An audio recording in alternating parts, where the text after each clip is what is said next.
Uh, Digga will be here in a minute. Godfrey will be here in a minute. Our guest will be here in a minute. But while we wait, shout out to David Davis. You should have young Pharaoh on one time. It's possible. I know some people love young Pharaoh, some people hate young Pharaoh.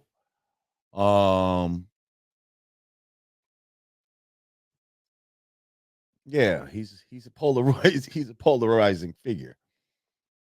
Well, thank you. You said you like that hat and hoodie, Lord J. That's right. That's that hood G shit. I ain't gonna front. I'm not usually a wearer of dad hats, but I said, you know what? I'm gonna give it a try. What y'all think about the God in a dad hat? I mean, I am a dad. Shit, I'm a granddad for goodness sake. Um, but shit, if you like it, if you like this Godcast gear, this brand Nubian gear, this Hood G gear, go on over to hoodg.com and get you some of that good. You heard. Also dealing with some business, you know, pandemic, scandemic, whatever the case may be. Healthcare is something that's important. And healthcare is something that they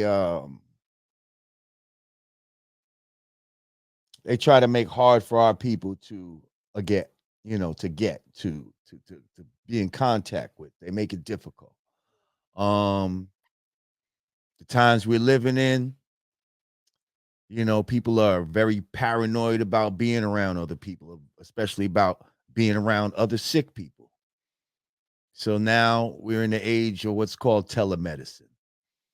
Telemedicine enables you to see a doctor fast, and economically straight through your phone, straight from the comfort of your own home. You ain't got to go nowhere. You ain't got to sit in no lobby for fucking 3 hours and people coughing and bleeding on you and all this other type of shit. You download the app. You're able to, tell your symptoms to a doctor or actually show him through, video and all that type of shit. Here goes our brother Godfrey is in the house. Hang on. Ladies and gentlemen, welcome our brother Godfrey. What up? What up? I'm just talking to the people about this telemedicine. Oh, I like that blue backdrop you got there. Yeah, I'm about to, I got a self-tape later on. Okay. Well, self-tape, some audition shit, and I got a new background. I had to order background shit. Okay. Well, I got the lights though too, the big camera lights joints that we ordered. You're looking very illuminated tonight. You know what I'm saying? Because a lot of times very 4K-ish. I'm trying to get that, especially with the self-tapes. If it looks really good too, that helps. Absolutely. You know what I'm saying? So I have a green. I got a green screen.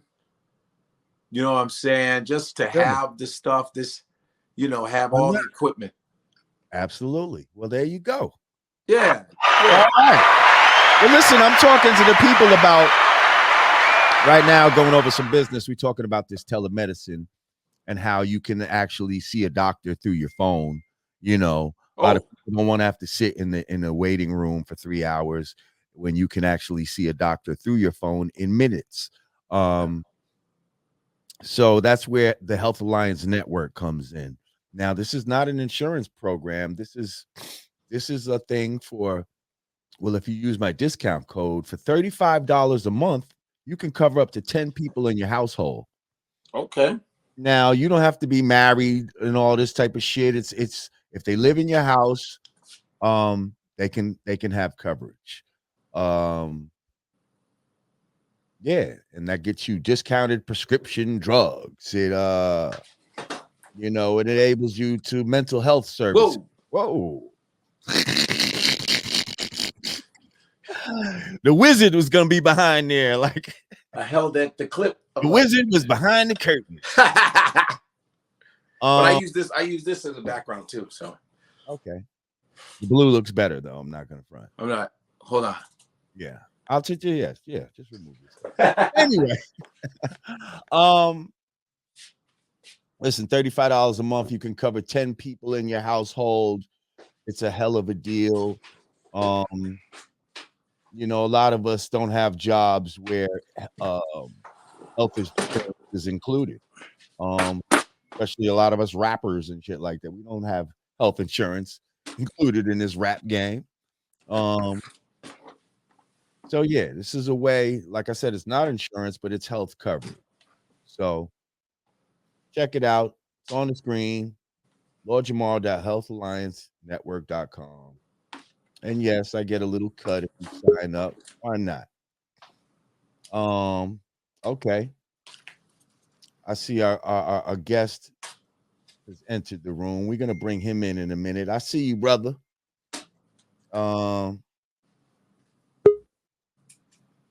And right on time is our sister. All right. As this man gets his tape ready, his background ready, we're gonna bring Digga on, ladies and gentlemen. Rod Digga. Here. What go on, lady? What's up, Masters and crew? What go on, lady? You know what?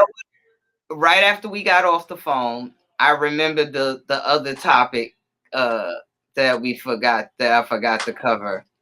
So Dr. Seuss is getting canceled. Niggas is getting. Oh, you didn't hear?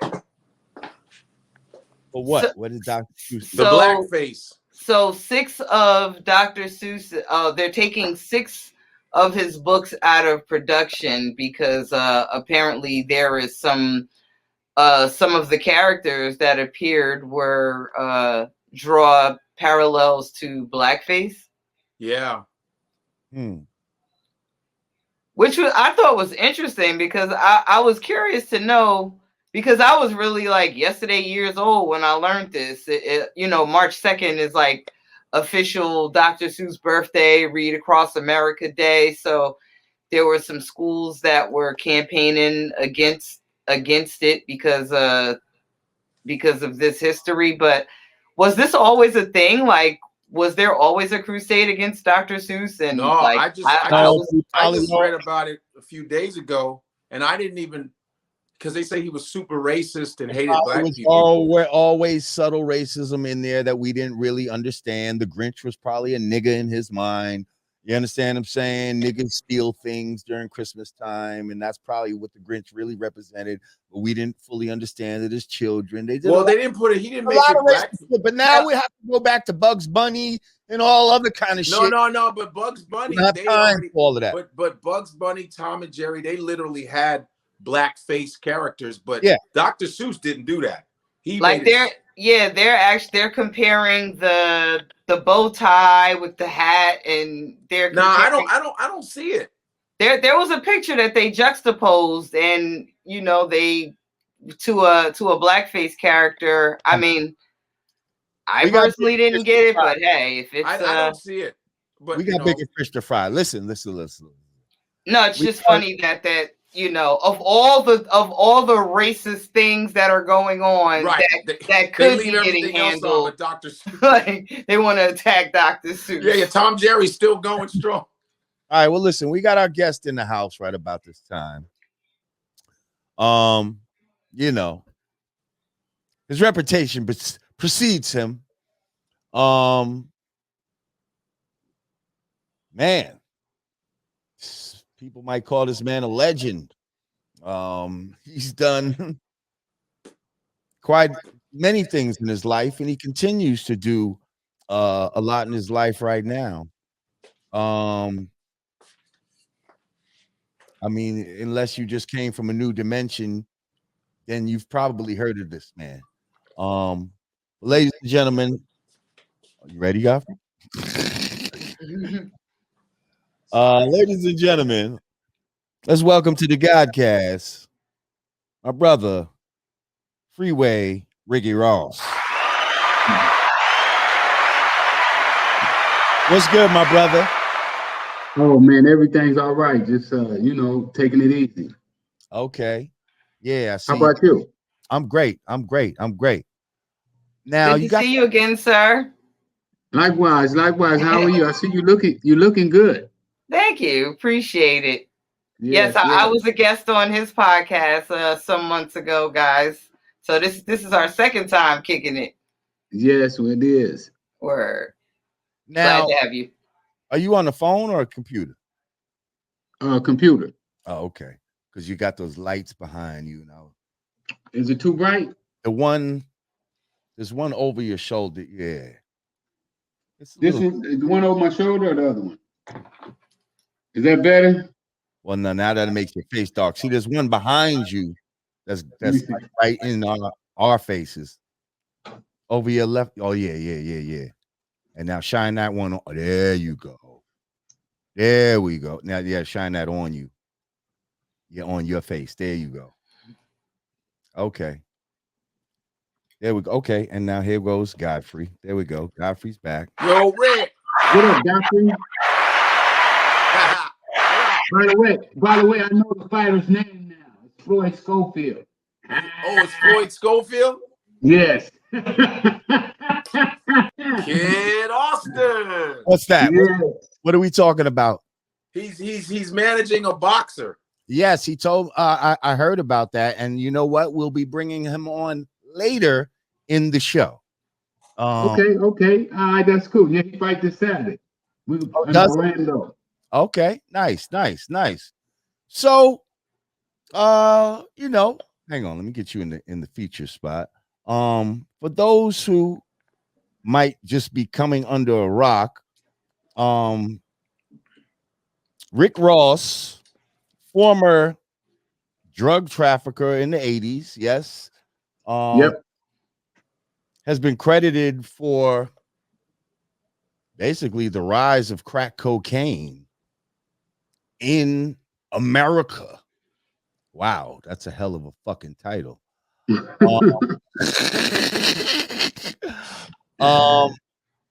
But before doing all that, and when I talked to you earlier, the reason why we pushed this back is because you said your kids had tennis practice. Yeah. Please mute that, please. Thank you, please. My bad. So I understand you used to play tennis as well as a youth. I did. It was pretty good too. Right. Now, apparently, you couldn't get a scholarship to Godfrey, you're just black. Wait. Couldn't get a scholarship to college because you were illiterate. Yep. Now tell me, my brother, how does one get through high school, all the way to high school, and not be literate? I guess there's a lot of factors that factor into the situation. It's probably first of all, I would say probably my dislike for education. I could see no benefit in having an education. I couldn't equate how education was going to put money in my pocket. So how did you not get left back, though? How did you advance in grades in order to get to high school? I would do enough for the teachers to give me a pass. Wow. Let me ask you something. Was this a predominantly black school? Of course. In a poor neighborhood? Of course. Okay, because I went, how old are you? I'm 52. How old are you? 61. Okay. So pretty much the same era. So I went to a mixed school. And I remember when I was in like 3rd or 4th grade, somehow they mistakenly like read that I don't know, they felt like I couldn't read at my proper level or some shit like that. And so they put me in like some special like a special not like a special class, but they would take me out of my class and give me like a reading tutor and bring me to the library type of shit. Like, you know what I mean? Now I'm thinking maybe this is a benefit of going to a school where there was white people and they had extra resources or some shit. Well, you know, when I started high school, it was in a better part of the city. You know, it was a middle class per se, and they did put me in a special ed class, but at that time it was too late. You know, I had built up on a intolerance for reading, meaning that no matter what they could have done at that time, I'd already made up my mind I couldn't do it. Right. And it was no use in trying. Now, isn't that so deep though, that so the thing that you didn't want to do at that time, which kind of made you feel like it led you down the road to selling drugs and all that, yes? Absolutely. Definitely right. Played a part. Now we're going to touch all of that, but what's crazy to me is if you fast forward when you go to jail and you finally do learn how to read, it's reading that actually frees you. Absolutely. Because if you didn't know how to read, you wouldn't have found the loopholes and all of that, which enabled you to reduce your time. Talk to the people about how crazy that is. Like the thing that you don't want to fuck with might be the thing that frees you. Well, you know, and that's how I came up with my conclusion. You know, being in prison, you know, you get a lot of time to do some soul searching. And doing my soul searching, I had to analyze myself. You know, because when you have a problem, you have to analyze everything. It's like if something breaks in the car, you know, you have to start to analyze and figure out where the problem lies. And I started to analyze myself, and that's when I found out that, you know, I didn't care what Jack and Jill was doing. You know, I wanted to know how was I going to be able to put some meat and potatoes on the table at my house, because there was times that there was no food in the house. And for me, I didn't like it. You know, I didn't like going to the store with food stamps. I hated going to the store with food stamps. So all those things played a factor in my inability to read, but also played a factor in my reasoning for selling drugs. Right. So now let me ask you real quick. You didn't like reading, but how'd you feel about math? I did pretty good at math. Yeah, I did pretty good at math. And why do you think that is? Because it involved money? I don't know. You know, I had a stepsister, and she drilled me on math per se, more so than she did. She never tried to teach me my ABCs or the sounds of my ABCs. You know, really, reading is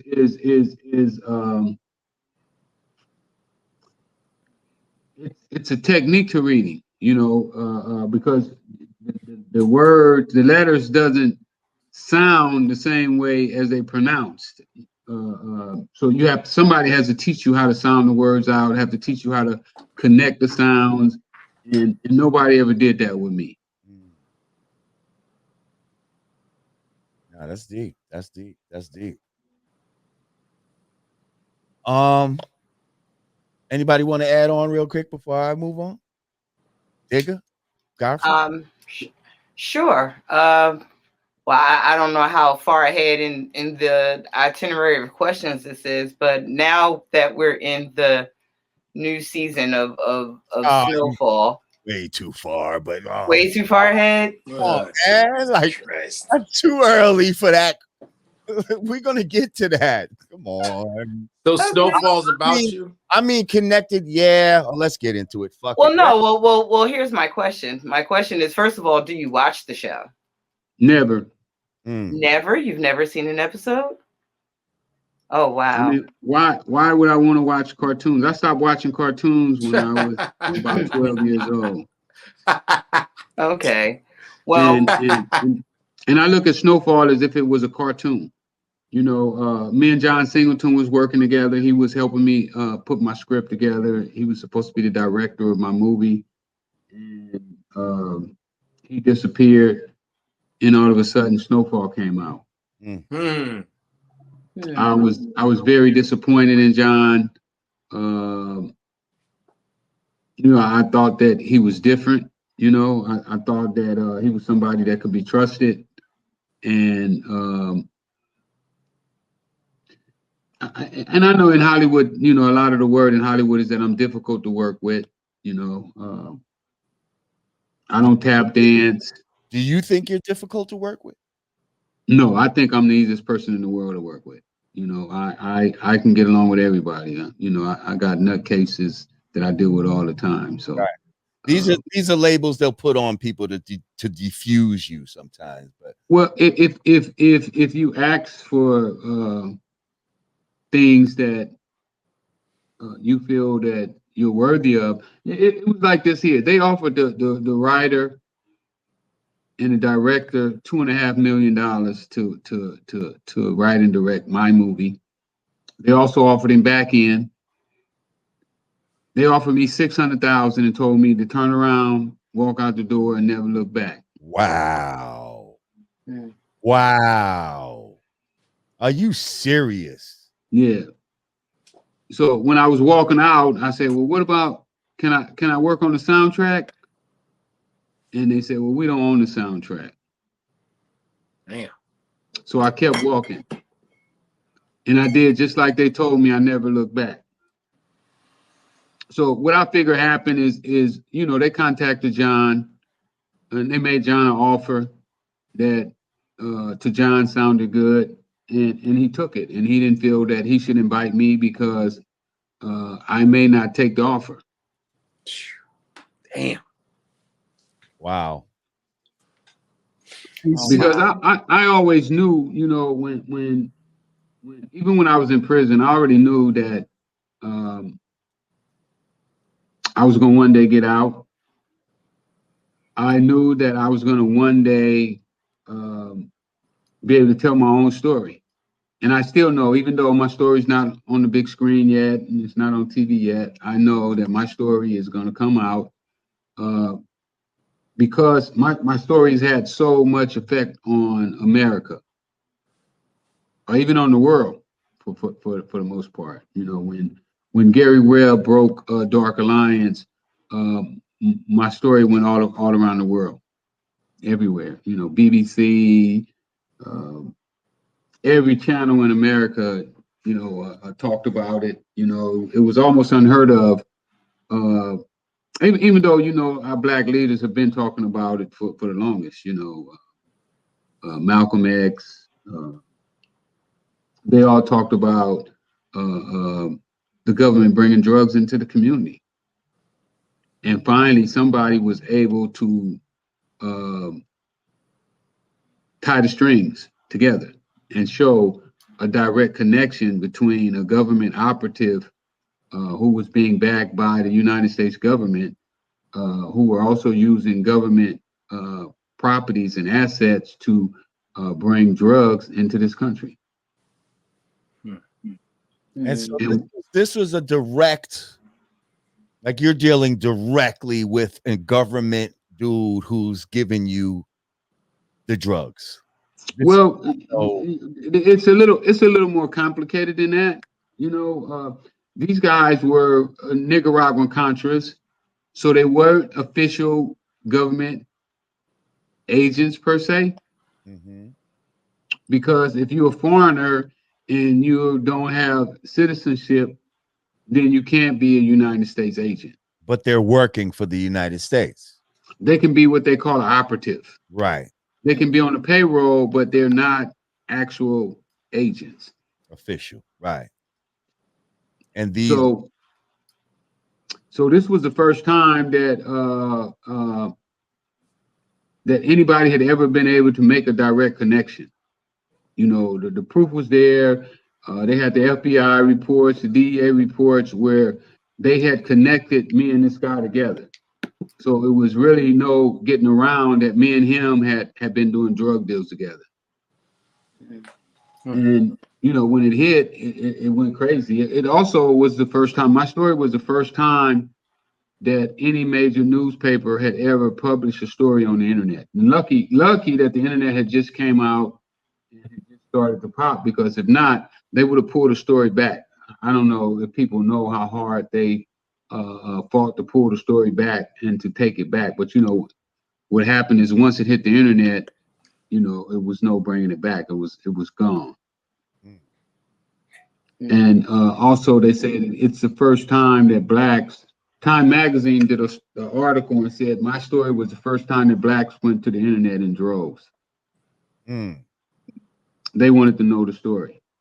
Right. And they still want to know the story. I mean, not for nothing, Snowfall is a popular show. You know what I mean?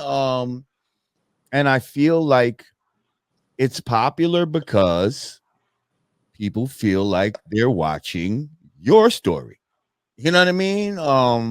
That's why Absolutely. I asked if you watch it, because I want to ask reality. Yeah, people want to know how much of that is real and how much is fantasy, but right, he don't watch it. So I wouldn't know. Right. I wouldn't know. Right. I was gonna ask him how he feel about an English guy playing his man, or how does he how does he think? Well, I like the guy. He was super cool. I met him at Whole Foods one day, and we sit down and had lunch together. I was eating lunch, and he walked up. And he recognized me and walked up and started talking to me. And I didn't know who he was because I never saw him. Right. But just so happened that my managers, they knew exactly who he was, and they introduced us, and we started talking. And the guy was super cool. I like the guy. Right. I am disappointed that they couldn't find nobody in California for the first part that could play that role. I mean, like, why would we have to go get somebody that we have to teach how to act the way we have people in LA that act that way all the time? That's the way they were raised. I'm not sure what the conspiracy is. I feel it like it's something. It's very common. Yeah, it's very common now. But it's just within the past, I say 10, 20 years, maybe, they've been pushing these English actors on us who come over here and do these English accents, and you wouldn't necessarily know that they're English actors. When I was on Oz, I got on the set of Oz, and the guy who plays Saeed on there, I start hearing him talking regular, and he's from England. And I'm like, oh, shit. Like, I had no fucking idea. Damn. Stringer Bell, Idris Elba in Baltimore. Yeah, just recently when I did For Life, the lead character of For Life, he's from England. What? He's from England.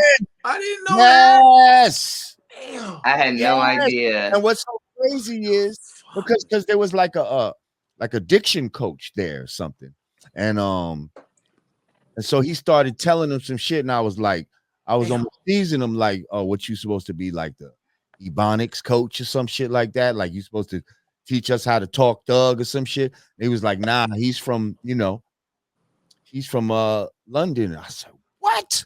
Like yo, these niggas be killing it. Damn. What's so funny is, right, he said that coach said that in his class he would use clips of me from that other channel I used to be on, that this guy that our brother be on sometimes. He would use clips of me on there to show his students how to do a New York accent. Damn. They would use me as the example. I like that. I thought that was flattering. But anyway, yeah, why not do it? Why not use a guy from LA, or you know what I mean? I can really talk that shit, hit those R's real hard. You know what I mean? That's that LA shit, man. Real hard. Hey, cuz, nephew. I mean, hey, we saw Fred Hampton, the Fred Hampton movie, the Harriet Tubman movie. All British black people.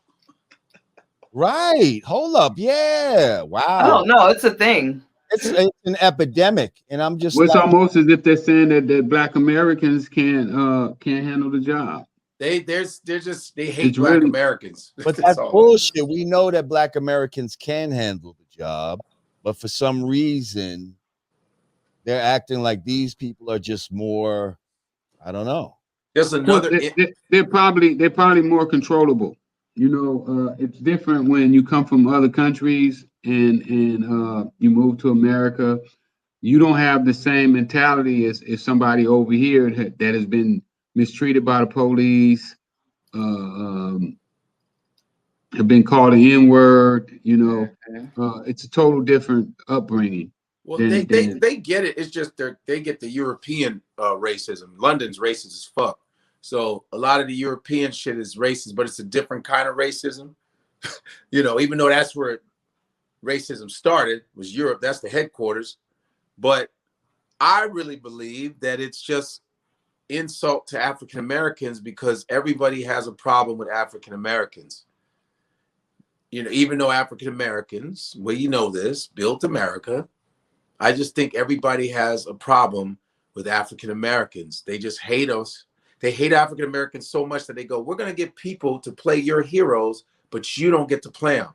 And I really believe that white people just like to hear black people with a British accent. It makes them feel better. It goes, I don't feel like hearing that Southern shit. I want to be around. Hello. Yes, that was really good. I love the way you played. Air of superiority to it too. Like, yeah. So there's another insult to black people again. They just African Americans. Everyone has something against African Americans. They're doing it with white actors too, though. I gotta say, they are doing it with white actors. Yeah, that's true. There's a lot of white actors that's from London that are taking. That's American true. Very true. It's something about pushing these English actors on us right now that I'm not sure what. Maybe they're apologizing for us beating the British. Did we beat the British in the American Revolution? Well, that's why America fucking exists right now. that's probably the revenge. Listen, America. They work cheaper. They've always been holding to America. So going back now, I'm just thinking about when I was young. And I had my dreams of, I think every young kid had their little dreams of wanting to be a drug kingpin at one point. You know what I mean? Yeah. Like a lot of people around where I come from, kid. Right. Well, you came up at a different time, though. When I was coming up, I didn't want to be a drug dealer. If somebody would have told me 2 weeks before I started selling drugs, I was going to be a drug dealer, I would have laughed so hard at them. I would have said, "You're the biggest fool in the world." You want to be Arthur Ashe. That's who I wanted to be.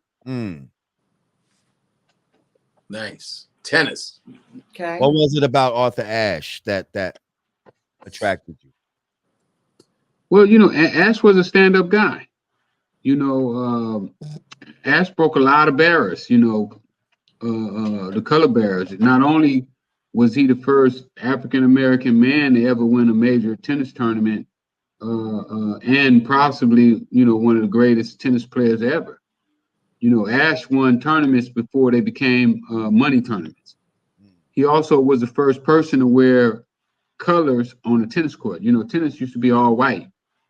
They didn't allow you to wear, red and blue and green and yellow, all the colors. Ashe started that. He also went to South Africa, and marched on apartheid. So he was more than just a tennis player. He was an activist. He fought for the people, almost like a Muhammad Ali of tennis. Absolutely, he was. He was the Muhammad Ali of tennis. I remember just as a child, just reading all these. I just used to love books with black people in them. Like that's what made me want to read. And first of all, I never saw one of those. I didn't see one of those, so I went to prison. See, again, the school that I went to, they had a little library, and they had books on Muhammad Ali, Hank Aaron, Arthur Ashe, Nate Archibald, like a lot of fucking Joe Louis, shit like that. And I just used to just eat them up. Like I just used to be real attracted to reading about Black people from a young age. That in World War II for some reason. But back to my original thing. When I did have those fantasies, one of the things was like, how the fuck do you meet this connect? Like somebody's like, yo, you need to connect. Like, you know what I mean? Like that seemed like one of the hardest things. Like, cause you could meet a nigga that's gonna sell it to you at a high price so that they can get their profit. You like, how do you cut that middleman out and get to the direct source? Seemed to be like a magical thing. You know what I mean? No magic. It's just For I mean, someone you could that do don't it. know how to get to it, it is magic. It's getting something from nothing. So how did you get Well, basically, for the most part, the basic steps is taking your money, letting your money work for you. You have to grow. If what I was able to do was outgrow the guy in front of me. I would get bigger than he was. And it got to a point to where he no longer could be standing in front of me because I was too big for him to stand in front of. So he had to take a back seat. your And, upholstery teacher, yes? huh? Your upholstery teacher, yes? Well, he made the introduction, yeah. He made the introduction Got to the from him guy. first, and then you got too big for him, and you had to go to move to the next dude. Exactly. But it's really where you're putting your craft down to a point to where you basically can't be stopped. You know, nobody can stand in front of you. Almost the same way, you know, with the stuff I do now. You know, I just keep pushing forward to where there's nobody can be in front. You know, just the other day, I looked on my Instagram and one of my high school tennis players who is Clarence Avon's bodyguard, and I found out that Clarence Avon's daughter goes married to the guy who owned Netflix, and something told me, you know what, call your guy. And I've been trying to get him to make the introduction for a while, and someone said, you know what, call him and tell him That's you're why okay. she went in. Okay. Because I saw the documentary, Clarence Avon and the daughter. I was like, her husband. I was like, what? I said, oh, okay.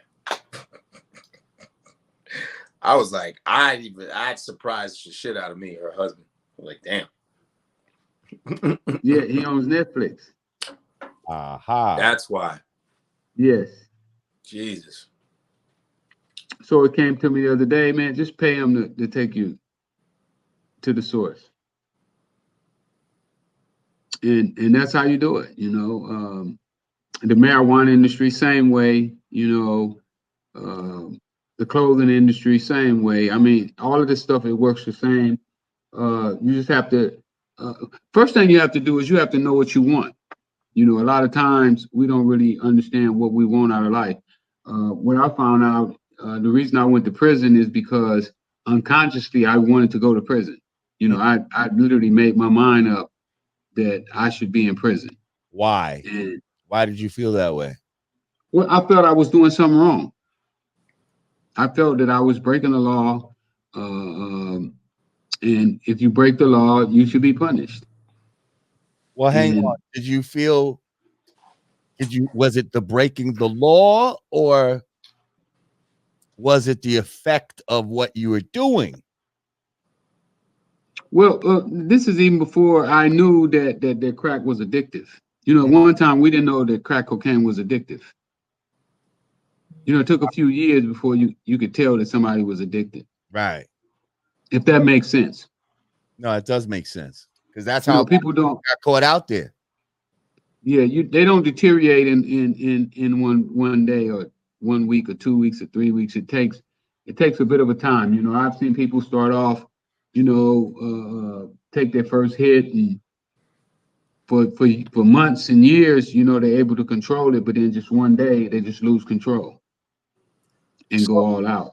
So by the time you started realizing, yo, these motherfuckers is like addicted to this shit, crazy. Mothers is fucking abandoning children, all kind of crazy shit is going on. Like what's going through your mind? Because you got to be mad deep in now, yes? Oh yeah. I'm sprung at this time myself. You know, when I start to see that, and the first time I really noticed it is with my own family. You know, when you start to say, you know, that I don't want my brother, my sister, my mom, my uncle, my cousins, my girlfriend, when you start to say that you don't want them doing it, then you know something is wrong. And that was when the point that I started to realize, you know, but at first you say, you know, well, if you don't do it, somebody else will. So you might as well get the money. Yep. But then it gets to a point to where your conscience start to wear on you, and then you start to say, well, it's not about the money.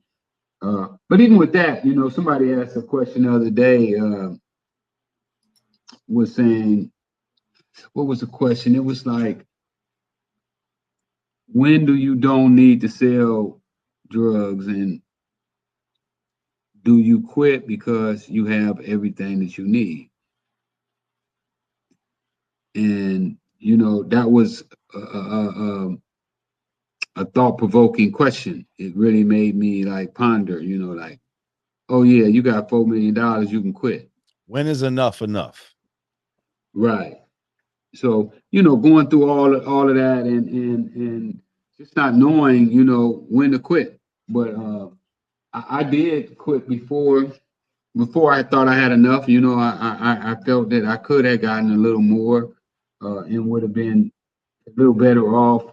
But my conscience did start to wear on me, where Well, I did start. said that you made like what, 500 million or something like that, like, and that might be net. They said like in today's equivalent, you might have made like 2.7 billion. Yeah. Your gross I revenue, mean, but 900 million.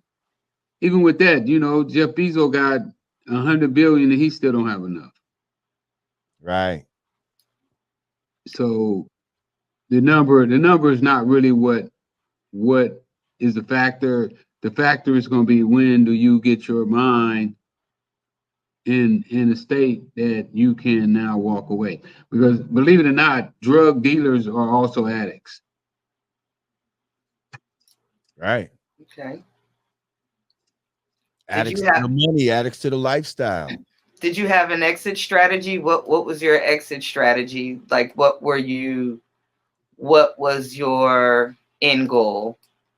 Believe it or not, as dumb as I was, I did think that I had an exit strategy. You know, I was buying businesses. I owned motels, car washes, tire shops, beauty salons, apartment buildings, houses.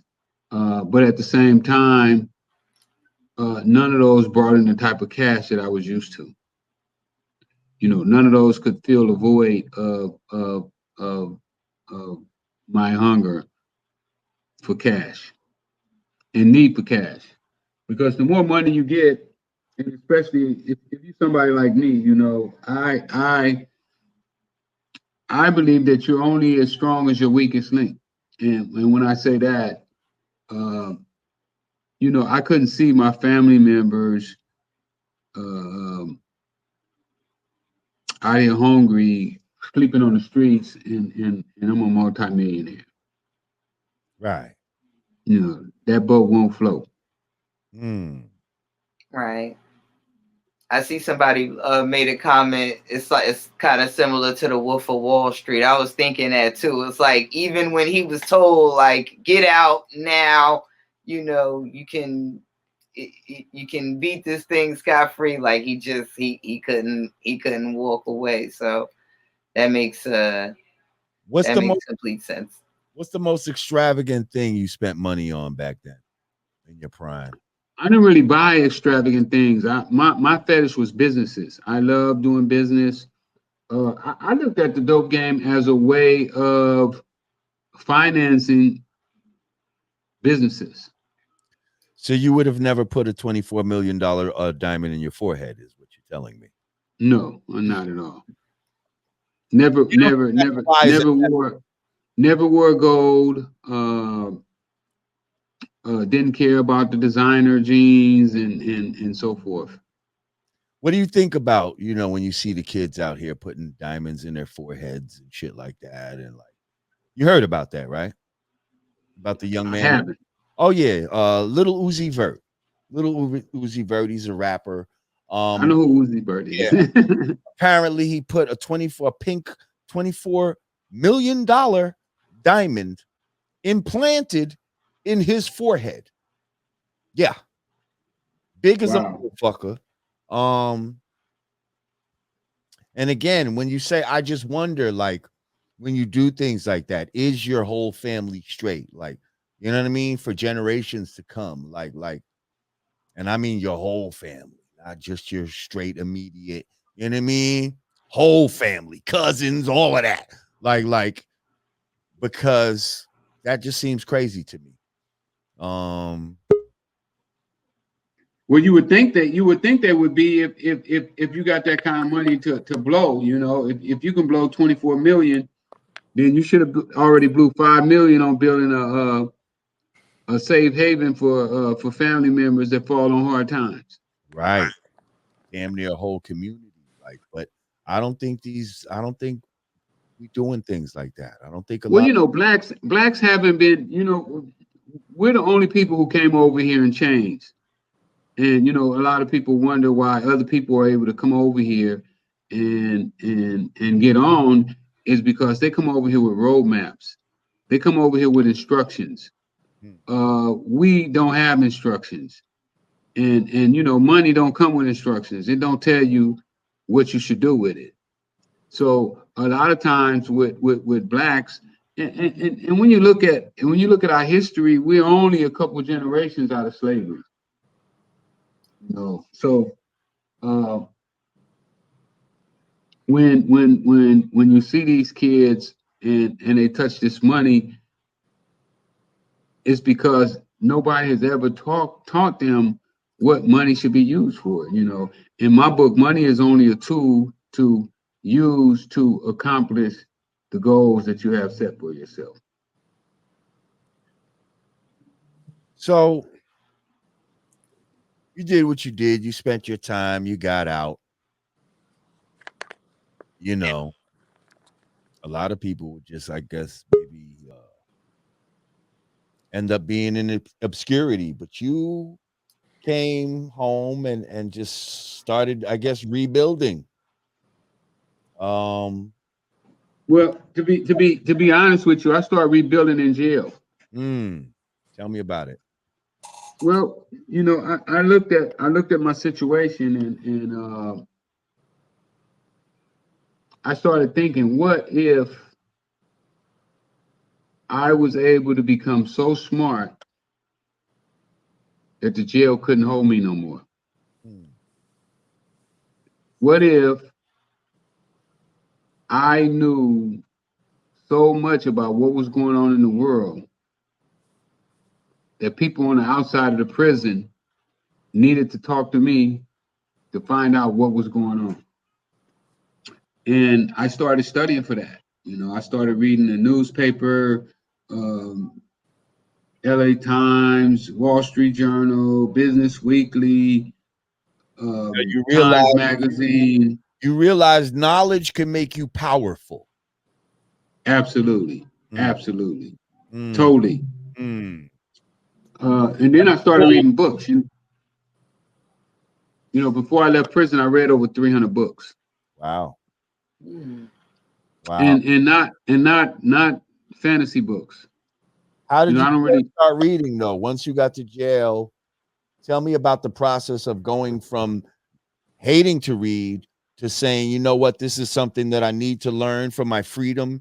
And what was that process like? You just said it right there. The guys in there, the older guys in there who were going to the law library, started talking to me about why was I dependent on my lawyer to save me. And, we had conversations like, do we have a wife? Do we have kids? Do we have other clients? Do you think for one moment that this guy cares as much about you getting out of jail as you should care about you getting out of jail? And for me, that was enough. What I took from that conversation was that nobody should know more about my case than I did. And the only way I could learn about my case was through the law library. So, and the only way that I could use the law library is that I would have to learn how to read. So the first time in my life, I noticed that I wanted to read. I wanted to read now. Not that the teachers wanted me to read, my mama wanted me to read. I wanted to read. So what was one of the first steps that you needed to take in order to accomplish this undertaking? Well, you have to learn the sounds of your letters. Well, no, I just mean like as far as humbling yourself, going to somebody asking for help. Those definitely you got to be humble. You know, it was embarrassing for me to 28, 29 years old to tell my cellie that I couldn't read or write. But, you know, you get so tight, you know, when you're in a cell with somebody for 2 or 3 years, you guys become pretty good friends. Right. You know, somebody that you feel that you can confide in. And I felt like that about my cellie. And was he the one that helped you learn how to read? He was one of them, yes. Nah, I think for me that this is one of the biggest jewels of your story is that knowledge. You know what I mean? That gave you the power to free yourself, to come out of negative circumstances, incarceration, come back out here, re-enter into society, and use that knowledge to build yourself up even more. To where, you know, they stop at you and you're getting, you know, you got $100,000 in the car and they're thinking you did something wrong, but it's from speaking engagements and because you're going to buy a house. Like, come on. Now you legal trapping, right? You got the marijuana. Yes, and you know, is it an IPO? Can I invest? Well, you know, right now, cannabis is only legal in about 35 states, so it's not federally legal yet, so we can't do the IPO. But the plan is the one day to do an IPO. Can't hear. Right now, I have a license for one dispensary here in LA, another one in San Francisco. I'm also working on a grow right now. If I pull, well, let me change that. When I pull this deal off from this grow, it's going to change a lot of lives in this country, not only for my family but for a lot of other people's family as well. I understand you have your own strain. Yes, I have about 7 strains. LA Kingpin is one. LA Kingpin is one. Can I have a couple seconds? Go ahead. I think I'm getting an emergency phone call. Hey. Man, my shit has been tripping. I know we have Floyd in the room, but I don't see him on camera. I'll get ready to end it in a second. Yeah, I'm getting blown up too. What's going on? Man, my shit. Is there something going on in the world that we're not aware of? Like, I'm getting slaughtered or something? What is happening? My call. I'm getting slaughtered with calls. It's fucking up all my shit. Yeah, they just told me that I got another interview coming up here in a second. We're supposed to be on there now. All right, well, hang on. Let's bring your fighter on real quick before we let you go. Oh, y'all got Floyd in here? Floyd is here. So Kid Austin. I'm not even what's his whole name? I'm not even fully acquainted. I'm sorry. What's his last name?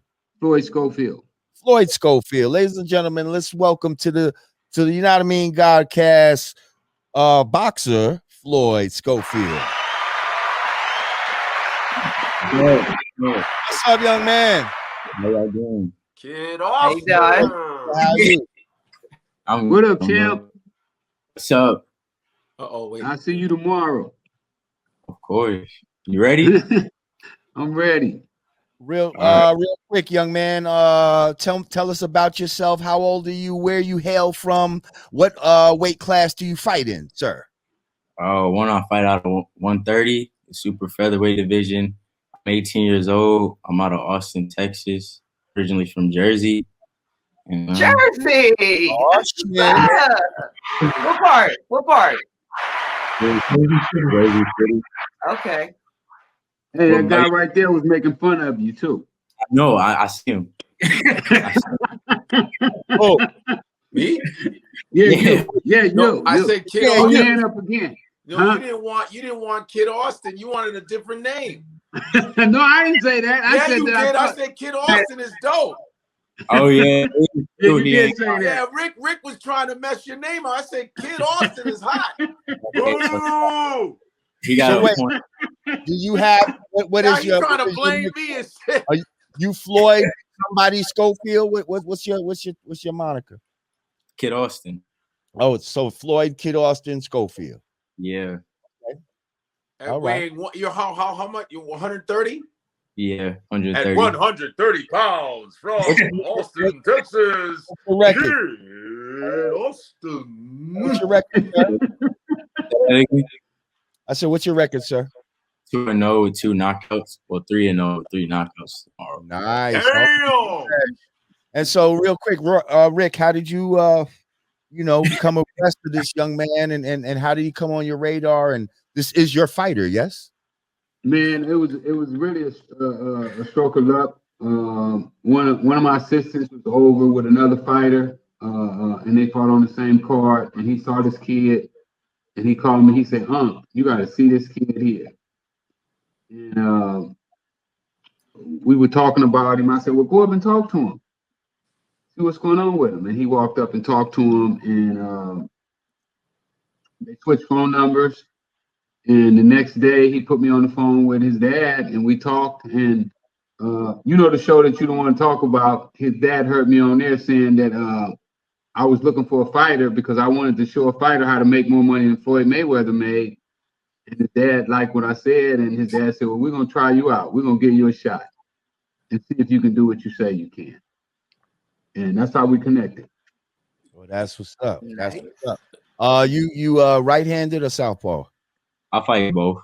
Whoa, hey, I'm ambidextrous. Kid Austin. Who's your boxing idol? Who do you look up to as a boxer? Sugar Ray Robinson, of course, Stevenson, Mayweather, of course, one of them. Also some Marvin Hagler, also. Now I'm impressed that you said Sugar Ray Robinson as well as Marvin Hagler. Real. Woo. You sound like you did your homework. Nobody brings up Hagler. That's interesting. They forget about brings up Hagler. No one ever really brings up. They'll bring up Sugar Ray Leonard. They'll bring up everybody, but no one ever brings up Marvin Hagler. Shout out me and you, Rick. We have a mutual friend. Shout out to my man Nardo. No doubt. I saw Nardo today. Okay, from the Jordan Downs. What up, Nardo? Yes. Now, me and Nardo, there was a brother that lived out there in the Jordan Downs. I believe his name was Baby Blue. He might have passed away, but his uncle was Marvin Hagler. Damn. Yeah. All right. I knew Blue too. You knew Blue, Floyd, right? You gotta learn how to Blue, right? Floyd, you gotta learn how to speak Italian because that's where he lives. He making movies out in Italy. Yeah, he's like, who's making movies in Italy? Marvin Hagler. Is he? He's been living in Italy this whole time. I didn't know that. Get out of here. I saw a documentary on him. He speaks fluent Italian. We got to get him on the Godcast. What the fuck are you talking about? Kid Austin, no drinking and smoking. I don't do none of that. Damn right. You don't seem like you do none of that. Damn right. This is not all those boxing guys. But he might want to. You got a future. You might want to beat something after a fight, right? You might want to beat something after. No, right? you got a future, kid. Don't fuck it up. You understand? And I'm not me? talking Don't about mess somebody. it up. I'm talking about one of these ladies. Hey, Floyd. I used to watch Pacquiao train a few years ago. I used to go to the gym, the Wild Card Gym in LA. I used to watch Pacquiao, James Toney, Nassim. I used to watch them train. Like I would go there and watch this dude train all day. Freddie Roach, right? And I'm gonna tell you something, how much I respect boxing. I was in martial arts for 10 years, whatever. So I stepped into the ring with Freddie Roach's brother, Pepper. Okay. So I walk in there, you know, and I'm thinking, I'm learning boxing from the TV. You know, when you watch boxing, you hear that, you know that. Yeah. So wait. So the motherfucker, right? He holds the gloves. He goes, all right, we're gonna do mitts. You know how all the boxing guys talk like that. We're gonna do mitts. You're gonna hit, all right? You're gonna go 1-1, bang, okay? Mama, bang, right? So there's boxers like watching me. They like, okay, the comedian, they're yelling at me. Yo, man, let's see this motherfucker hit the bag. I was like, he's like, remember, breathe out your nose. Boom. They turn on the thing. So I'm like, bam, bam, right, bam. They're like, you hit like a bitch. What was that? Wait, yo. And everyone's like this. You got all that muscle, you can't hit I said, yo, shut the fuck up. He goes, listen. And they go like this. Tie his legs. Your legs are too wide. Close your legs. Because I'm martial arts, so my legs are, hey, close your legs. So I go, and everyone's like, when you punch, drop your leg. You got to use your leg. I go, what? They was like, I'm like, bam, bam, bam. So I finally got it right. They were like, hey, the pussy can hit. So now I'm starting to feel myself, and I start doing this. I start doing some Ali shit. You try to shuffle. And he goes, what the fuck are you doing? I said, what do you mean? He goes, listen, you're a heavyweight. You're 210. You're a heavyweight. You don't just your head. You're not light on your feet. He says, Ali was a freak of nature. You're not Ali. Don't ever do that again. Don't ever do that shit again. So I start going. You was in there doing the kid and play kickstand. He stopped me. Sit your ass down. He stopped me again. What is that noise you're making? I go like this. He goes like this. What the fuck is this shit? That's one like him. He goes, you're not a bot. Listen, that's for bot. Don't ever do that again. All right, listen, we got to be mindful. Rick does I'm sorry, Rick. I respect boxing, man. And shout out to you, man. What's your Instagram? Hey, you gotta come. You gotta come to Austin's fight when he fights for the title. You gotta come. Where's it gonna be? Hey, we'll all be there. You said when this week he's fighting in Orlando. This is not for the title. He got about another 6 or 7 fights before he fight for a title. But we want you guys to come to the fight when he fight for a title. Well, where is it gonna be? He don't know where the title's gonna be. Relax. He's not for the title yet. Hey, Kid Austin. You're not listening. Don't. I want you to watch all the Rocky movies. Don't go too fast. Rocky, I've seen a couple of them. I'm not into those movies. Hey, listen. So I'm just telling you. Don't go too fast. You don't Before want we to get out of here, just tell us real quick where your fight is, who you're fighting, and so forth. When is it again? This Saturday? Tomorrow in Kissimmee, Florida. And I'm that's gonna get knocked the hell out.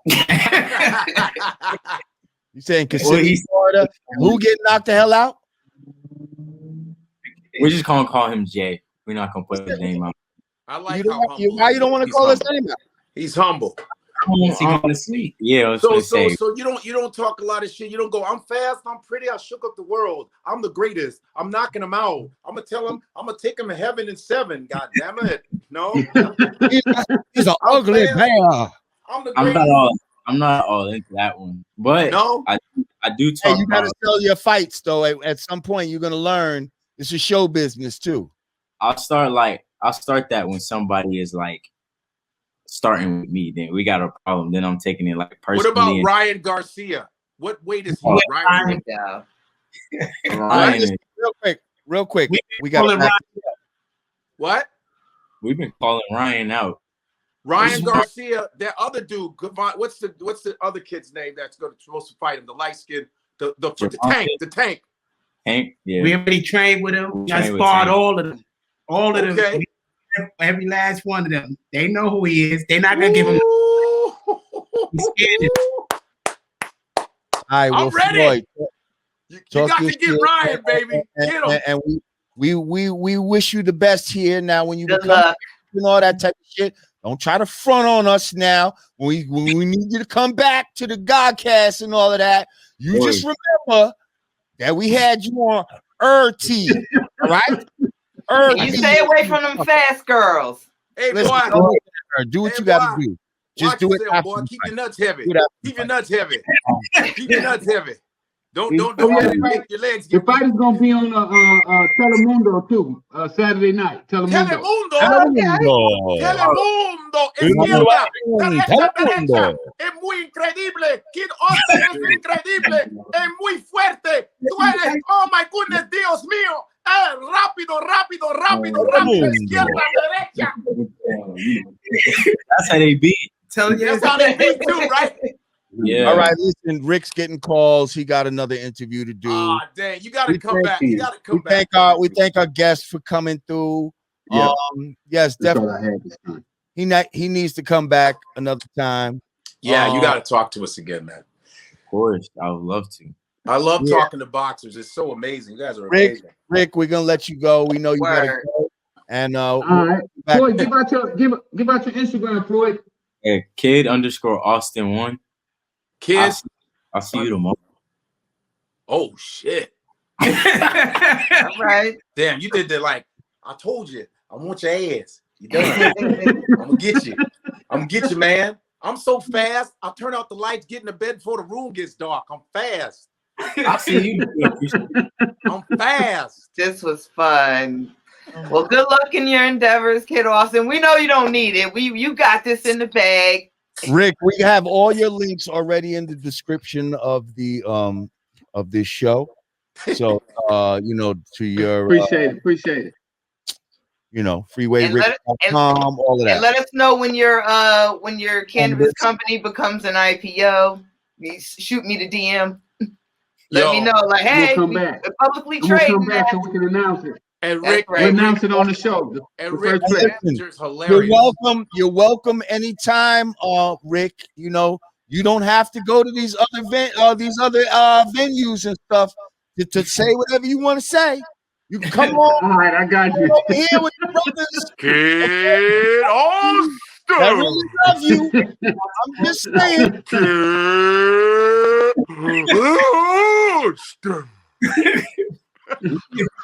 Ladies and gentlemen. All right, I'm gone, y'all. I'm going to this other trip. Floyd Schofield. I appreciate it. Thank y'all for coming through. All right, brother. All right, Rick. Thank y'all. Appreciate it. Hey. Thank you. Freeway Ricky Ross. Yeah, his manager called me before we started. He said, "Hey man, can we bring our boxer on?" I go, "Fuck yeah." Yeah, that's what I said too. I said, "Hell yeah, why not?" Oh yeah, we love boxing. What you talking about? Someone said, "Fuck." Yo, check this out. This is what happened the other day. Wow. So somebody sent me a video, said, "Dude, Mystical just gave you props. You know, Mystical, shake your ass." I think somebody just sent me something. Was trying to say that somebody gave you props for something. Mystical, is on. He's doing an interview on Vlad. Okay. Vlad's like, "Hey, what's going on? How you doing? All right." And Mystical goes, "Yeah, man, I'm happy to be on here." Blah blah blah. He goes, "Man, I like your interviews, man. Especially like Godfrey, man. That boy." And then it was a pause. He was like, "It was a pause." He goes, "Yeah, we got a lot of talented people here." Anyway. I confess, I watched the Mystical segment on Vlad. There's nothing wrong with that. That's all right. There's nothing wrong. I'm sorry, I did press play on some Mystical shit. But I watched it too. But we're just not physically on it. But if I see an interview I want to watch, I'm gonna watch it. We don't have beef with the guy. We just business. It just what we stand on was different, and we're like, hey man, we're just not gonna be physically there. you know. But I will, if I see an interview that I want to see, I'll watch it. I don't give a fuck, you know. But I just look at Jamar's face. Listen. If Rod, let's say Rod Digger, we're unsubscribed. How would we know who's on Vlad? My thing is, I haven't watched Vlad in a year. I haven't watched him ever since we had that phone call. I haven't watched shit. But somebody sent me the video of Mystical and said, "Yo, Mystical just gave you props." I said, and so I watched a little bit. He said, "So I had to watch it." Goddamn. So I had to watch. I mean, I had to see it. Of course you had to see it. Shake your ass. What's it? Watch it, Godfrey. Yeah. Shake your ass. Godfrey funny. And he paused. Vlad was like, "Yeah, we got a lot of good people on our show. Anyway, let's move on." Oh, wait a minute. No, my fault. But he's like, "Yeah, anyway. We got a lot of great people on our show. Anyway, let's get on with the interview." Great impression. Ah! All right, Godfrey, we getting cussed out in the comments right now. I don't care. I get cussed out on my lives every night. I don't give a fuck. Because, you know, the interview's over, and you know how we... But what's really... Rock can sit still for like... It's amazing how you sit still like for hours. I don't know how you do that. It's amazing. Who, me? Yeah, you just be like... I can sit still for hours. You sit still like this. I'd like to say something. I'm like, damn, how the fuck do you stay just so still? I'm like... Wait, on in other news real quick, have y'all heard all this Jay-Z financial news? No, what happened? First, Jay-Z sells... He sold Ace of Spades to Hennessy or something. Moet, a big stake of that to Moet. Now he just did a deal with the guy who created Twitter. Square has now bought a majority stake in Tidal for about $239 million. And Jay-Z's going to be on the board of Square. So did Jay-Z give up Tidal, or he combined forces? Majority Square. I mean, a majority. He gave up a majority share of it. Yes. Oh, so well, Square, I'm sure he knows what he's doing. So Square owns the majority now of Tidal. And the original investors are involved in the deal somehow and all of that type of stuff. Well, good for Jay-Z. Just that's the thing. The thing is to, like, with any business, like, you're supposed to flip it. You're supposed, like, Jay-Z gets in, raises the value, and get out. Like, that's it. Next, because if you look at everything he does, that's what he does. He takes something, raises the value, and then sells it. Yeah, he he's just dope. Did that with fucking Rockefeller. He did it with Rockaware. He did it with fucking I think Armandale, maybe. I guess they have business managers that tell them, okay, it's time to let's get out of that, right? He did it with the Nets. Like this motherfucker gets in, raises the value, and then gets out.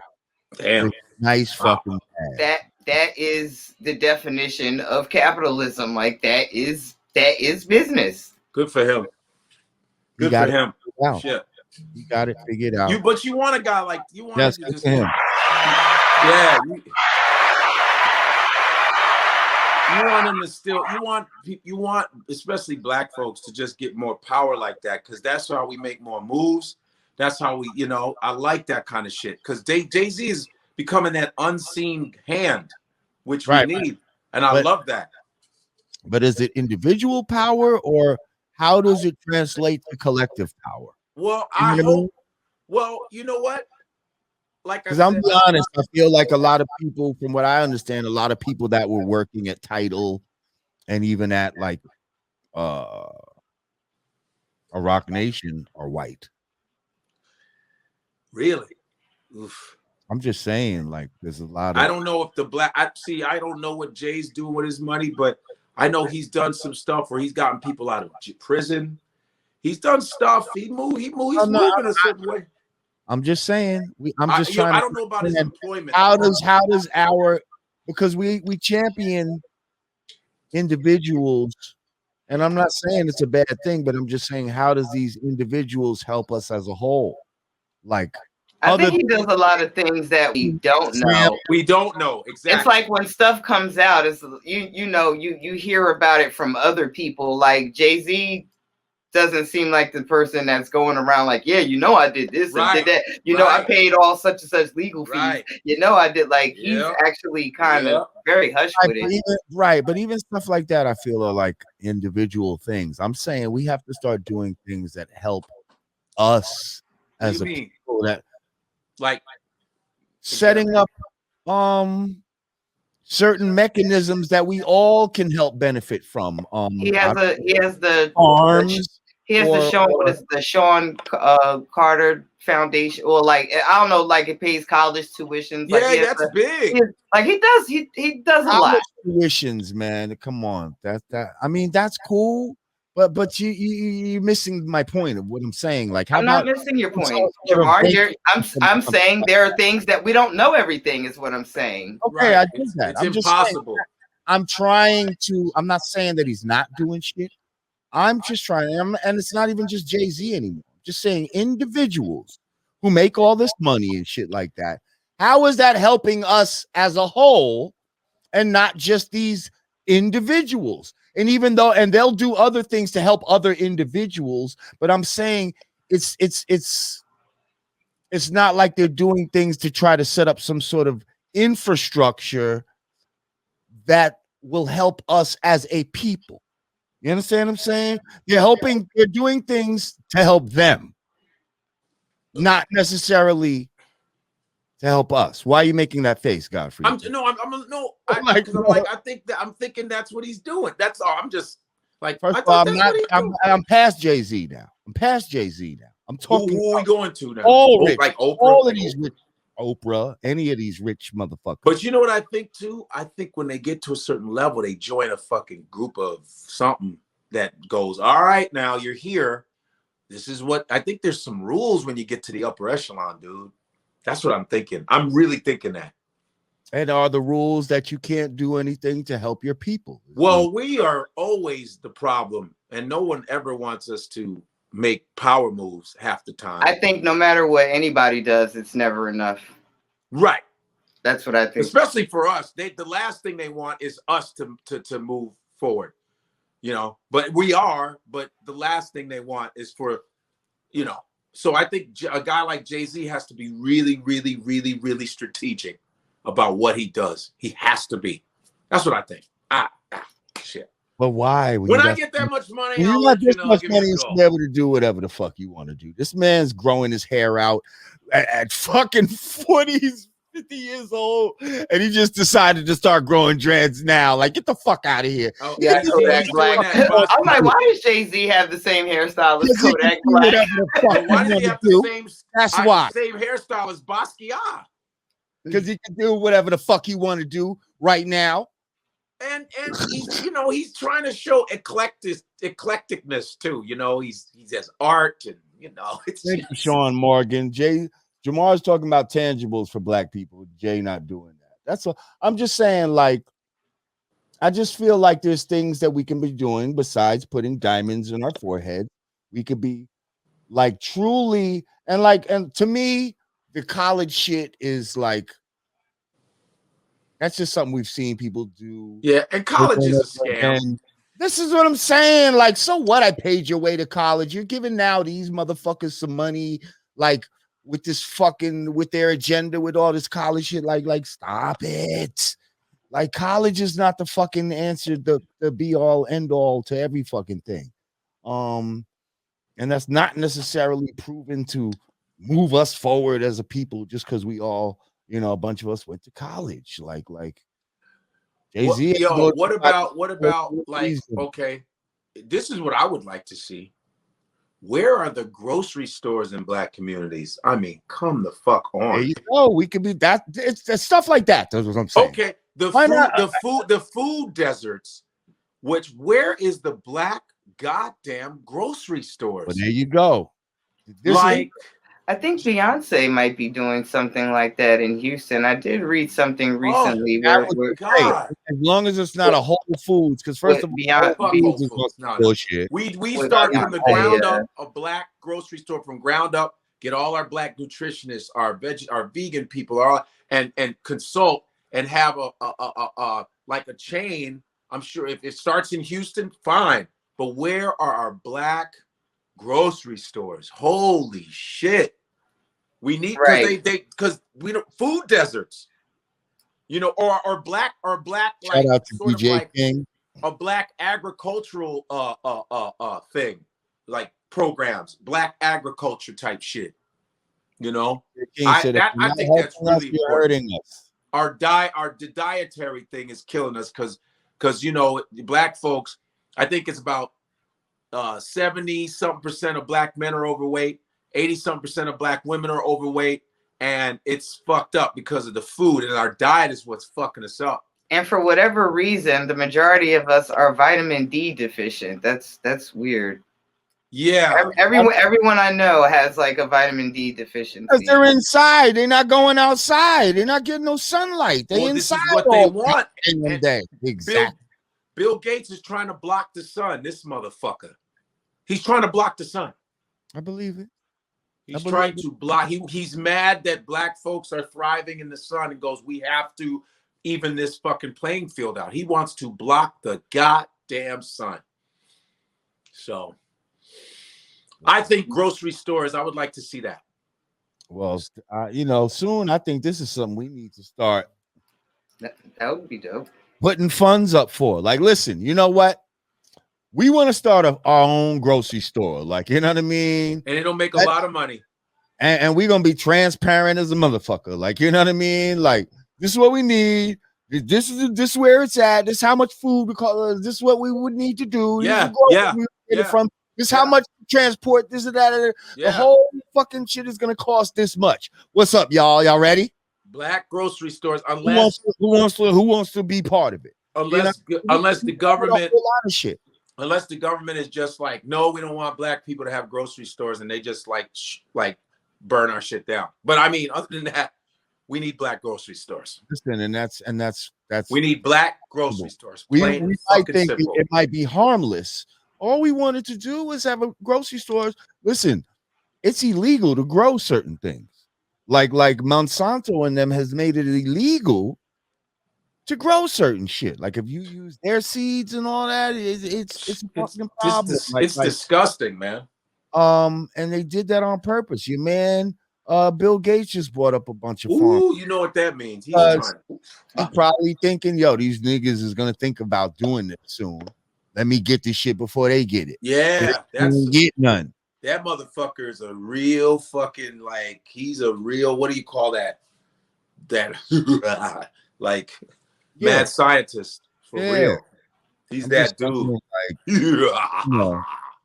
There's things we can be doing, Black grocery stores, baby. I like that idea. I like let's put black grocery stores on the list. It's definitely necessary. Yeah. Because there's so many food deserts living in the Bronx, living all over the place. I was like, where the fuck is the food at? God damn. It's like, wow. It's just a Popeyes, 18 dirty ass Chinese restaurants, McDonald's, Burger King, Wendy's. It's horrible. They trying to murder. And then there's a Planned Parenthood liquor store. Oh, they're trying to murder. Okay. Jaden Smith, right? Mm-hmm. Doesn't he have a organic food truck? He has a food truck that goes. A food truck? Yeah. Right. Angeles. Yep. I think it gives out free meals actually to the homeless. Yeah. And free water company. Or something like that. He does water and food, man. And maybe it will have to be where we bombard black neighborhoods with trucks. You know how we're very innovative. We might have to start with the truck thing. We got the produce truck. We got the meat truck. We got the vegan truck. We might have to do it like that. We got the, you know what I mean? I'm working on a food truck. Oh, hey, come on. Can we give her applause? I'm working on a food truck. Raw Digger street meat. Yeah. Yeah, I'm snagging one of these pandemic PPP loans, and I'm and I'm about to flip it into like 5 different. What kind of food truck? What kind of food truck? Well, first I'm just gonna start with the what they call them, like the sloppy bags, where it's like you put all the stuff in a bag. Well, it's something that it's like a taco thing that they started in Arizona, but you can put your own ingredients. It's like you just list everything you want and then you put it in the bag, stick a fork in it, and boom, like the college kids eat it up. But so now, the thing to do would be to put like good stuff in it. So, it could be a bag of fruit. It could be a bag and you just, stick it in the bag, throw a fork in it and go. Simple shit. Raw Digger Street Sweet. It'd be like the raw dig in. Yeah. Raw wait.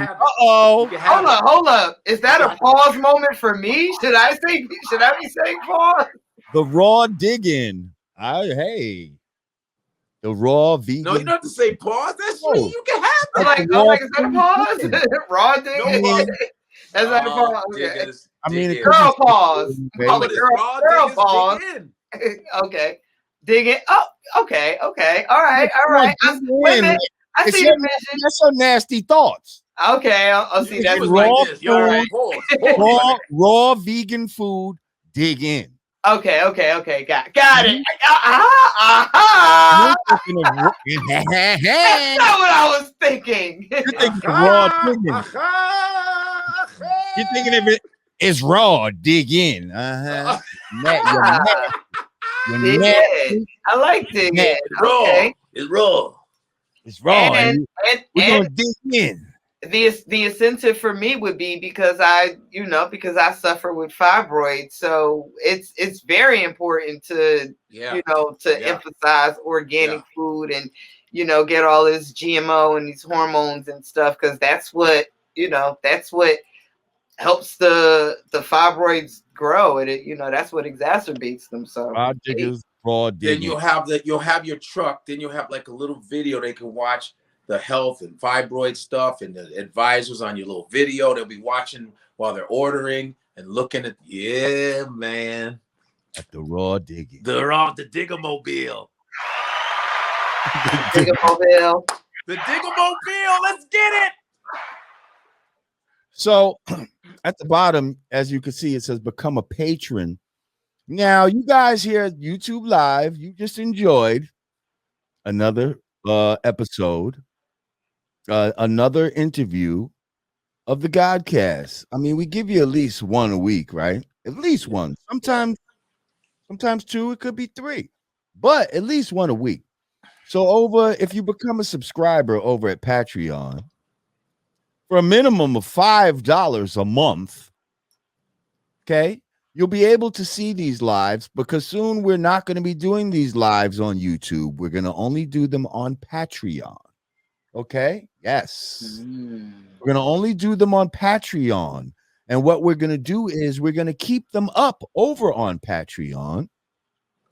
Because we usually take them down over here on YouTube so that we could chop them up, blah, blah, blah, blah, blah, blah. Well, soon that'll only be something that can go on over at Patreon. So you'll see the lives over there, and the unedited, uncut episode will be up from the time that it goes live, and you can just watch it, because a lot of people don't want to wait for the final episode to come out. They want it now. Well, for those people, $5 a month minimum will get you that privilege.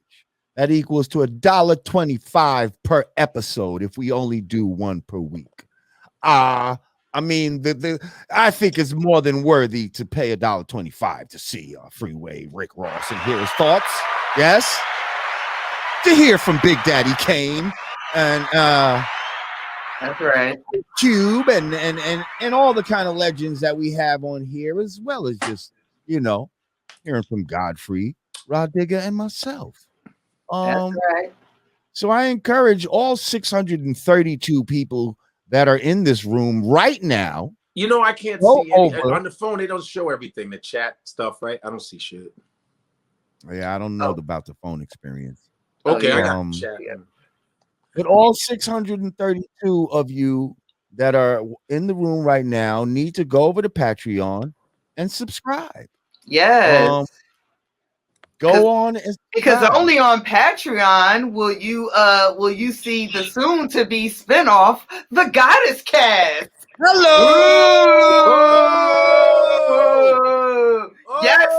Yes. The girls are coming to town on The Goddess Cast.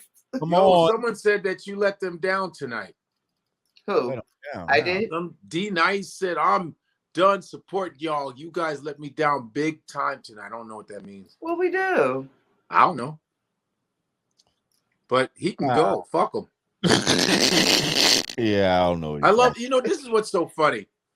Listen, we can't always have 3-hour interviews with people. Sometimes people have schedules and we got to work with what they work with. No. If it's an hour, a little fuck you. spoiled. How about that? I think people get spoiled over here because they're used to the 2.5 hour, 3-hour interview. But what is this social media threat bullshit? Like grown ass men going, yo, man, I get this shit. I have to stop following you. I go, dude, stop telling me. Just stop following me. Right, just do it. You narcissistic little pussy. Why the fuck are you telling me that you're not following me anymore? Hey, I'm going to unfollow you. No, don't go. Wait a minute. Wait. What can I do to keep you?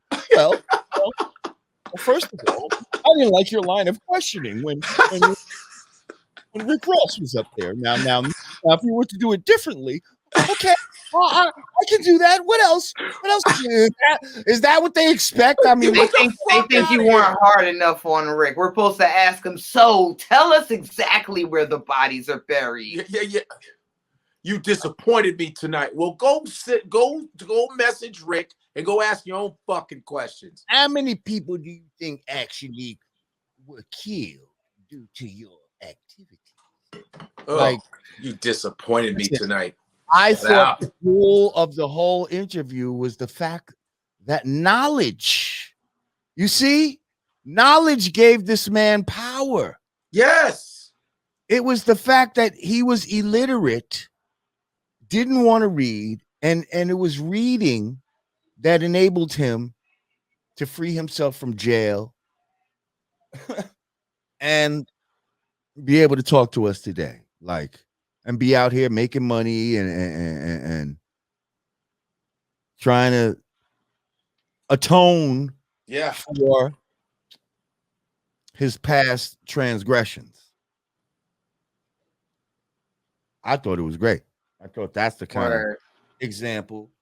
You know what? I guess we could have asked him, does he get tired of talking about this? Like, you got to know you're going to talk about it forever because it's still, the effects are still around. So, Rick Ross, the rap didn't help it, the situation. It's like his shit, that's what it is. Have you guys had my friend Aisha Hall here yet? Have we had her? No, right? Who's that?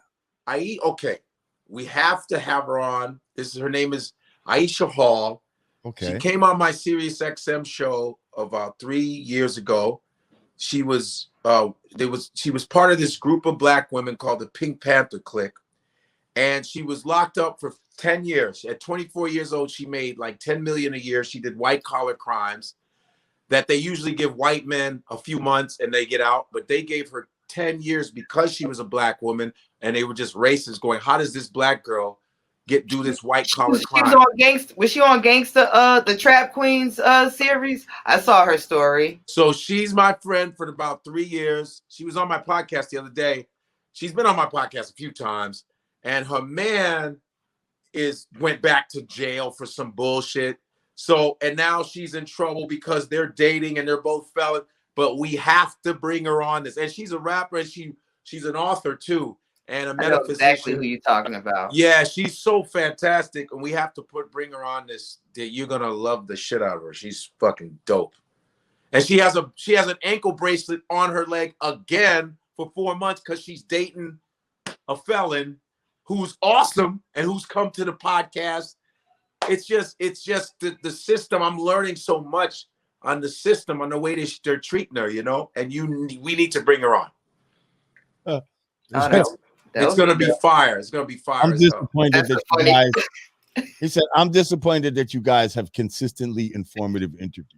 No, I just laughed. Saw that too. Good one. Yeah. He's like, "Fuck that guy." I am disappointed over. Thank you. Appreciate you, sir. It really sucks that you guys want to have intelligent conversations. Yeah, we're tired. We want to know who he's smashing. Right. It really sucks that you guys don't sit up here and act like the fucking feds and want to get into all the fucking exactly how much cocaine. I'm going back to black, man. In metric tons. Would you tell me exactly how much cocaine did you sell? I'm watching black, man. Fuck that, man. It's bullshit, man. I mean, if I had to stack like an 18-wheeler full of cocaine, how many of those 18-wheelers would I have to put side to side and stack up into the sky of how much cocaine did you sell? Yeah.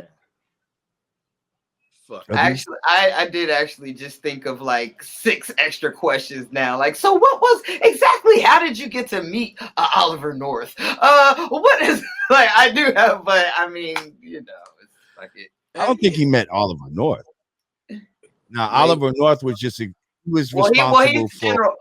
But that's why. But he doesn't watch the show because it's like if you're watching the show, I would want to know like who in real life is that character? Like how did that happen? That's all some other shit. Like he said, that's the cartoon. To him, that's a cartoon. That's not even real. It's like, you know what I mean? Yeah. I think I auditioned. There is no creative just chat Minute Mouse. Like it sounds like Batman and Robin, but there is no Batman and Robin. Like I auditioned for Snowfall. I did this for some kind of drugs, dude. One time. Yeah. It was for some shit. I can't even remember. Next time back as the Nigerian drug lord. Where's my drug? I'd really be excited to see. Well, he said it's I guess it's kind of in limbo, his film project. Did he say it was like finished or I guess the screenplay of it? My friend, I want to say your cocaine is perfect. It's the best I ever had. It's the best. I can't believe you gave me the good stuff. You know what? Maybe he should get a Dame Dash to produce the movie. I bet that would be good. I bet you, and it would probably be done the way he would want it to be done. Yeah. That might be an idea. I like your stuff that you gave me the other day. I like Hey, yo, tell me why I've been laughing all fucking day today just thinking about Godfrey. Shouts out to the chakra doctor. I'm wearing my chakra beads, but I was actually cracking up today thinking about you imitating him. I put the sun in you. Who? Thinking about sun in your rectum. What?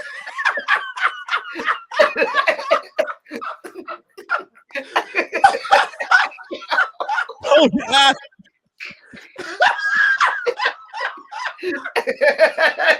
Oh shit! Activate the chakras in your pelvic. Can you feel it? Can you feel the chakras? Can you feel the purple sun? Now it's going in your ass. Now your dick, tip of your dick, and your cooch. You feel it? Cut it out. You listening to it? Godfrey was serious. Like, yes. Yeah, I was like this. Yeah. I was waiting for Godfrey to say yes. I'm like, all right, so I had to Godfrey. say yeah because I didn't want to take too long. He was like this. You feel it, Godfrey? It's in your ass. It's the blue sun, man. Blue sun, baby. Feel it, man. I'm like, oh yes, God. It's the blue sun is in my ass. I really hope he's not watching right now. He's gonna be like this. He's gonna be like this. Man, y'all need to put me on next week. Oh, it's like this. Now the sun turned yellow. It's in your neck. It's in your neck. You feel the sound. I was like, no. the whole time I was sitting there trying to imagine, like, wait, how many more parts of my body do I have? I'm like, wait, he's down to my feet. Okay, now with the whole body. I'm like, shit. But even when he went down parts of my body. He went back up the ass though. He was like this. Okay, I said, he went from the feet. Now you your sacral bone. Now there's 12 sacral bones. I said, shit, we gotta go through fucking 12. Yeah. Oh shit. I didn't even know it was that many parts of my body. I was like, damn, I got a lot of parts. Now your eyelashes. Now oh, come on, y'all. Oh shit, you got tears coming down my eyes now. I can't take it. Oh shit. Hey yo. Is anything else going on before we get out of here? Hold on. Let me check Twitter. Oh, today is Garrett Morgan's birthday, the creator of the stoplight and the gas mask. Garrett Morgan. Okay, and it's also I said this before y'all got here, but I should say it again while everybody's in the room.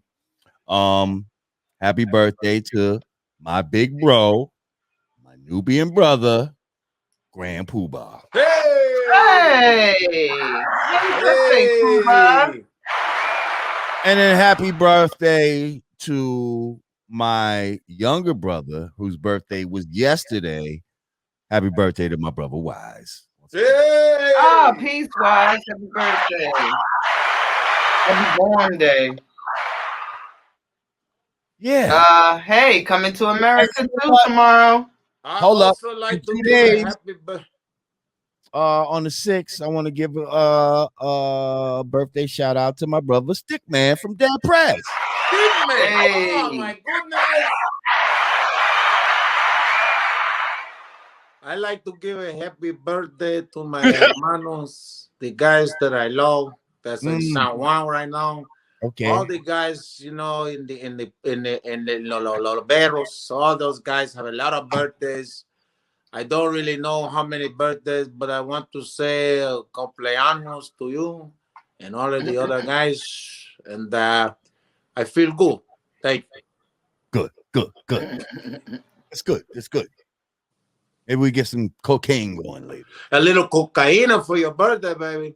Hey, you know, it's It's a birthday treat, you know. That's how we do. Thank you, Steven.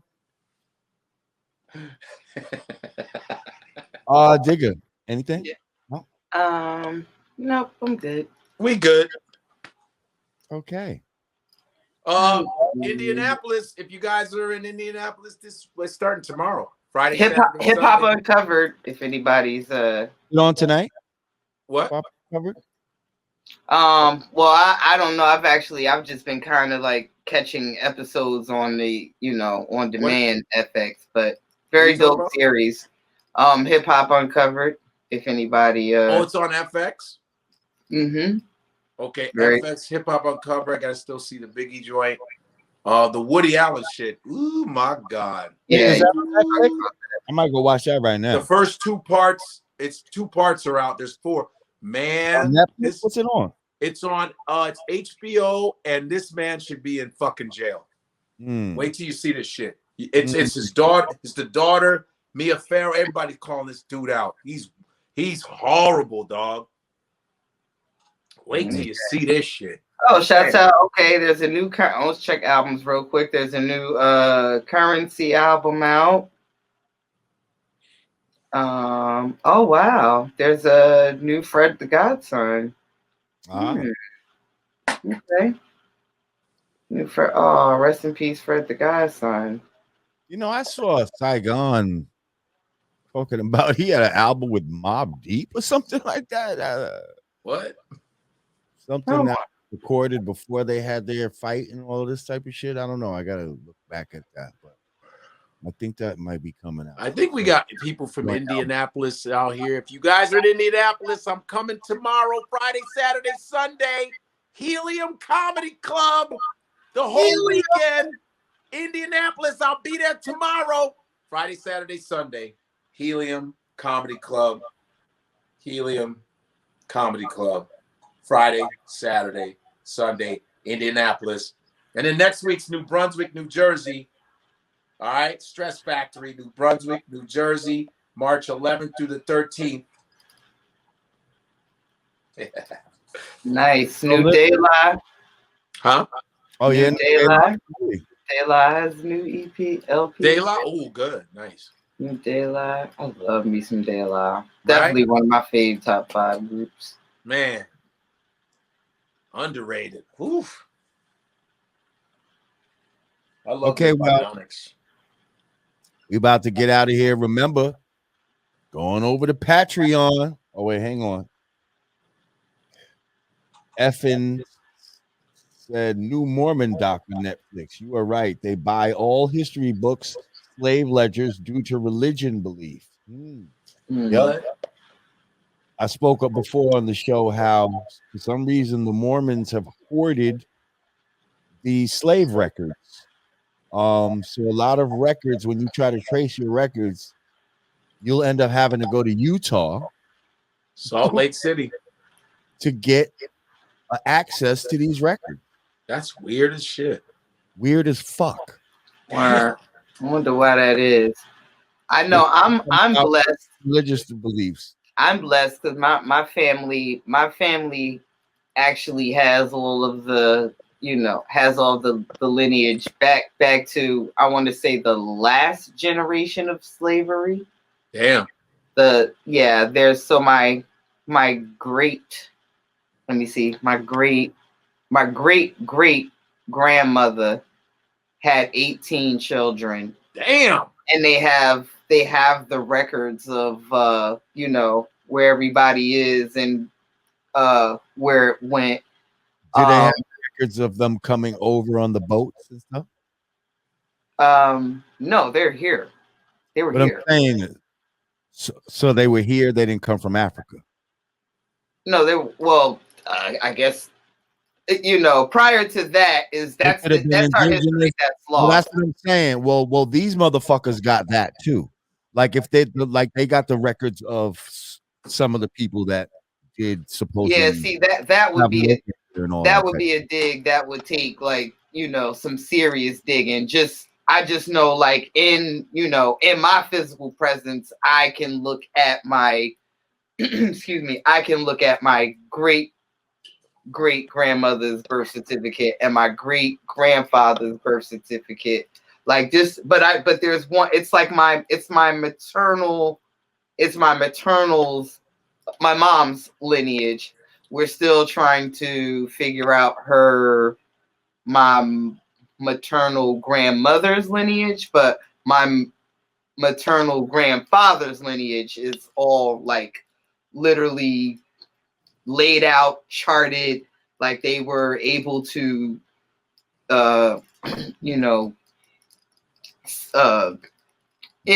preserve everything.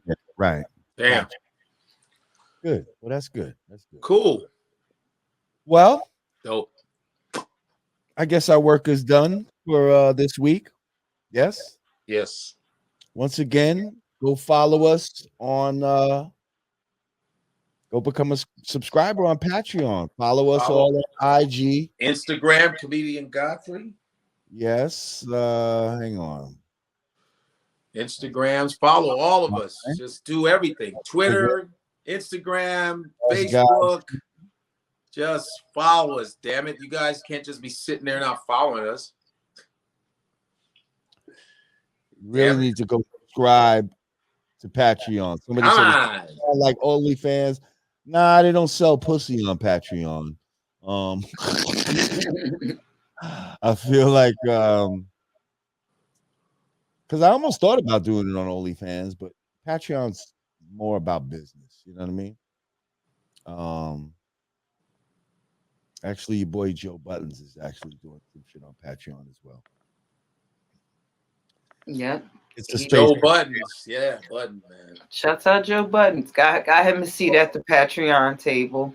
Right. I mean, he's always been kicking that though. I watched their show. He's for the longest, there's been, with all of the adventures that he had, he's always looked at as being problematic, but you know, when he breaks it down, it's like, why am I problematic? Because I'm asking, like, what is this percentage? What is, you know, because I ask questions. Hey man. Yeah. More of us need to get on the same page. I know I've always been, well, I whatever issues I've ever had with particular business situations of mine, it's because I wasn't falling for the banana in the tailpipe either. Like you can't just tell me anything, and just because everybody else is being quiet, I'm like, wait a minute. Am I the only one that thinks that sounds crazy? Thank you, JM New York. Thank you. Like, no, I'm gonna say something. I don't care if everybody else in the room is being quiet. And yeah, I would be the one, you know, butting heads and with the overseers. Yeah, man. Which led me to going independent. I'm like, you know, hey, if anybody gonna fuck my life up, it's gonna be me. There it is. Okay. Well, listen, again, go subscribe on Twitter. $5 a month. I think this is gonna be the last one on YouTube. So, get ready. After that, you're still gonna be seeing episodes on YouTube, but as far as being part of the live and you know that whole experience, that's gonna be a Patreon experience. And if you don't want to wait for the edited, chopped up versions, oh damn, this motherfucker on Patreon. Okay, this DJ King, whatever he said. What's the date of the New Brunswick? Is next week. New Brunswick, New Jersey Stress Factory is March 11th through the 13th. I'll do it like Dr. Umar. March 11th through the 13th. March 11th through the 13th, March 11th through the 13th, March 11th through the 13th. The Pan-African Prince of Comedy is going to be there. No cooning. I want no cooning ass Negroes. Please, March 11th through the 13th, Stress Factory, New Brunswick, New Jersey. Dr. Umar gonna fuck you up one day. He gonna see you in the streets of Delaware somewhere. Fuck you up. First of all, no one goes to Delaware. I'm good. Nobody goes there. I'm good. You know, but no, Dr. Umar's because I fuck with him and I imitate, but I fuck with him and Tariq Nasheed. But I fuck with Tariq too. I've been on Tariq's show. Have you had Tariq? Yes. Mm-hmm. Yeah, Tariq. I fuck with Tariq. Tariq's we weren't here though. I think I feel like I was flying. Tariq be like this. Yeah, okay, my people, okay. There's some butter biscuit ass Negroes here. Huh? Okay. Oh man, he be having me rolling. He's a funny dude. And Dr. Umar, they're both hilarious. All right. Well, listen, we appreciate y'all for coming through. We appreciate our guest, the Freeway Rick Ross. Kid Austin. And Kid Austin. Once again, thank y'all for coming through and being a part of this. Go subscribe to Patreon right now. Once again, for Yanadameen Godcast, I'm Lord Jamar. I'm Digga. I'm Godfrey. And everybody here on YouTube. Peace.